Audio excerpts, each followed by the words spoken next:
Hi, guys. Welcome back to another episode of Your Sweetest Life with Stephanie J. I'm Stephanie J. I am your host, going through life with you, creating and curating our sweetest life. And how do we do that? By healthy mind, healthy spirit, healthy body. That's how we do it. All those things in alignment, healthy and strong, to create and curate a life we love, which is your sweetest life.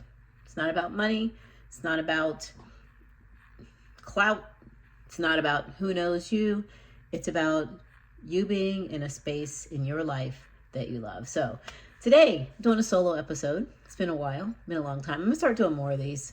Really working to try to do better on my podcast. Better on my podcast.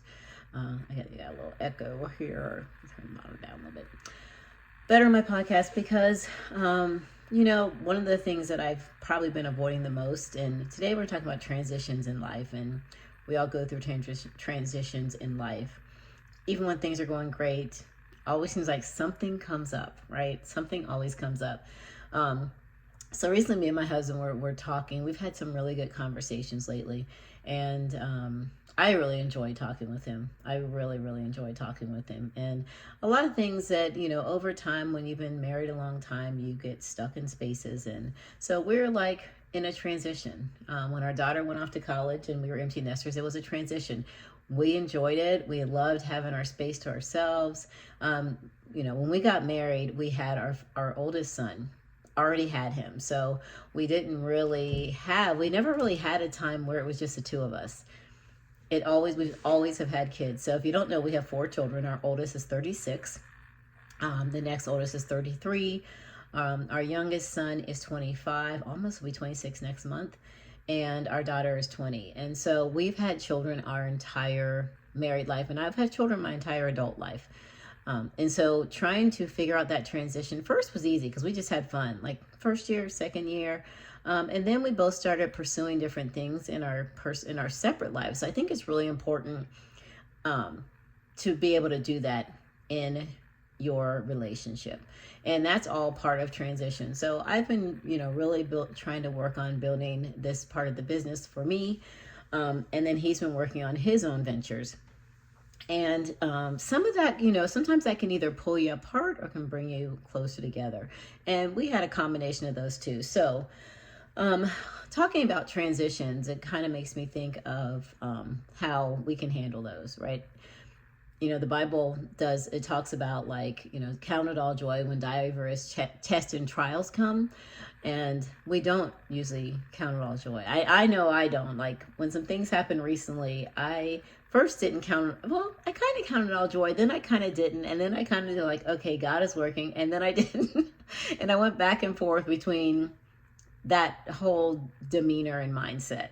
So I didn't do a very good job. I felt really bad. I was like, God, I know I'm supposed to do better at this, but I'm sorry. But God is forgiving, and I was able to move forward. So I want to talk a little bit about transitions, not only my own personal, but just maybe some ideas and tips to help you to transition through things in life. One of the things that transitions creates disruptions. And disruptions can be a good thing, and disruptions can be a very disturbing thing. And when we have those disruptions, looking at them from the perspective of how can I grow? How can this make me a better version of myself? How can I use this to improve my relationship? How can we use this to grow closer to God even better? And taking the time to go to God, or go to a very, first of all, I say go to God because God is almighty. Then I would say go to a Christian friend or someone you really, really trust.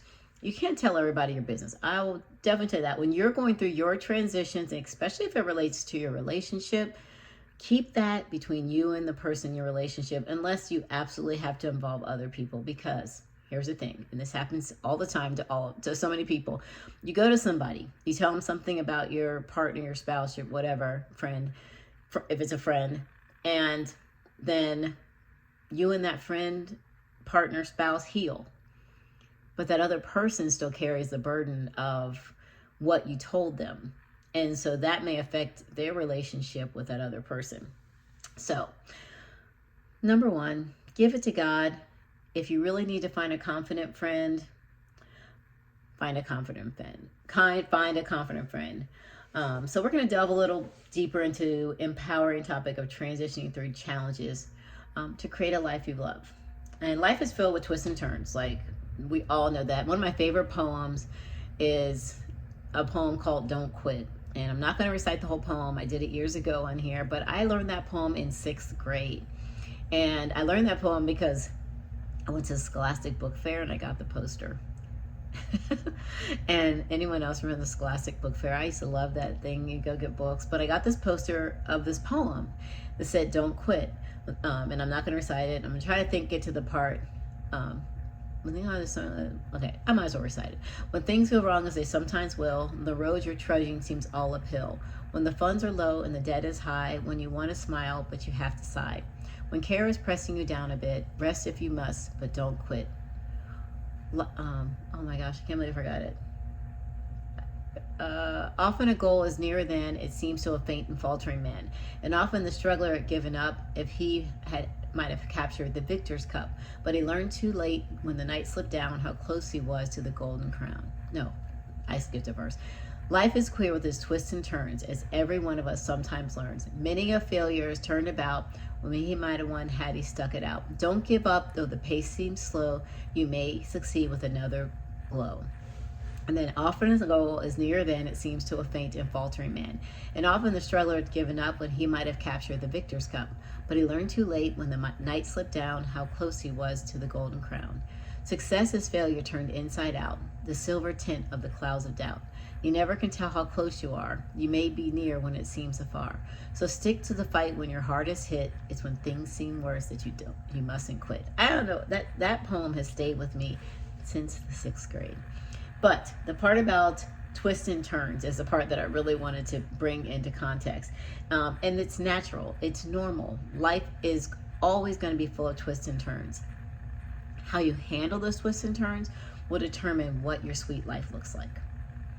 So, for example, say your husband comes home and says, "Hey, I've been talking to other women and I love you and I'm sorry." Now, you can handle that by saying, and a bunch of words that shouldn't come out of your mouth. Or you can really, handle it in a way where you can talk to him and find out what he needs.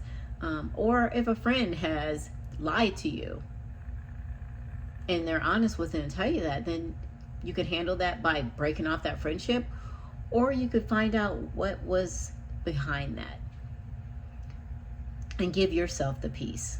And that's really what handling transitions in life in the right manner will give you peace. Handling them in a manner that is less than that's going to steal your energy is going to steal your peace. And you can't get that time back. You can't get that day back. You can't get that moment back. So let's talk a little bit about resilience. So what is resilience? The key ingredient to overcoming challenges is resilience. And it's not about bouncing back and, immediately. Sometimes it's going to take time.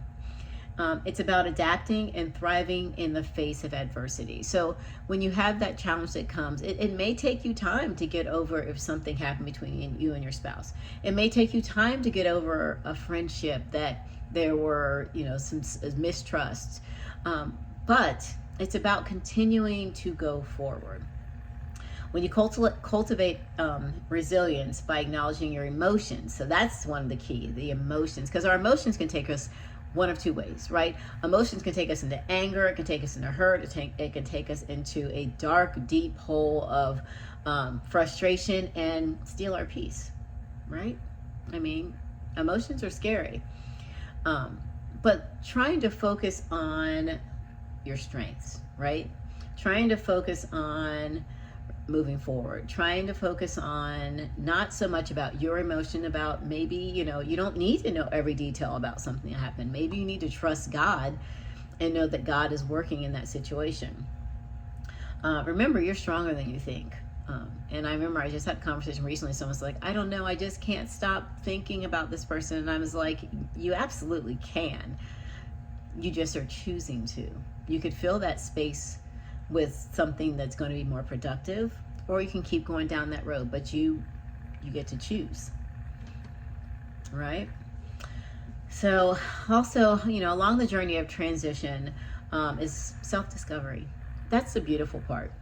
So when you look at relationships or your own challenges that maybe you only face yourself, if you look at from a perspective of self-discovery, like, what am I learning about myself? So recently I had something happen, and I learned that I had a lot of insecurities still swimming around inside of me.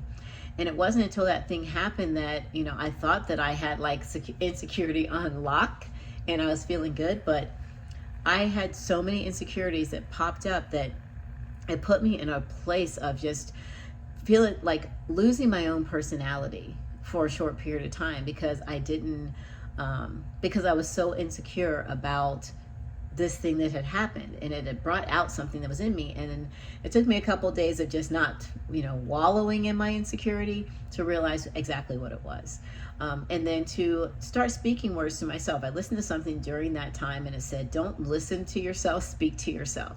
So sometimes if we listen to ourselves, oh my God, we can say some crazy things to ourselves. We can speak, instead of speaking life, we can speak just death almost to ourselves. And instead of speaking positive things, we could be speaking so many negative things. So don't listen so much, but speak to yourself. So take time to do a little introspection and identify your passions during that time when you're having a transition. Your values, what are your aspirations? What is something you're thinking you're excited about? And understanding yourself better will guide you towards creating a life in alignment with your true desires. So when you get that true self identity, like when you really start to delve into yourself, when you become introspective about situations that are transitions, and you start to look at, how can I grow? How can I change? How can I be a better version of myself? You really will start to grow and change and be a better version of yourself. And as you continue navigating through challenges, remember self-compassion. I know, like, it's crucial. I know during the time that I was going through some things, I don't know, I can speak to this, but my own self-compassion was, I was beating myself up. I beat myself up so much. So having and be kind to yourself. Like, be kind to yourself and acknowledge your efforts, right? Don't be so quick to look at all the negative things about the situation or about yourself, but look at the positive things. And then also, during the time that you're going through things, continue to break down your aspirations and set realistic goals. So if it's something it's going to take you a long time to get through, set a realistic time frame for that.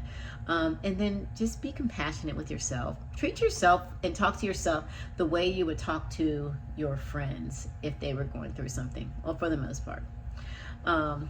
Okay, on this path to creating a life you love, surround yourself with supportive network. That's the next thing.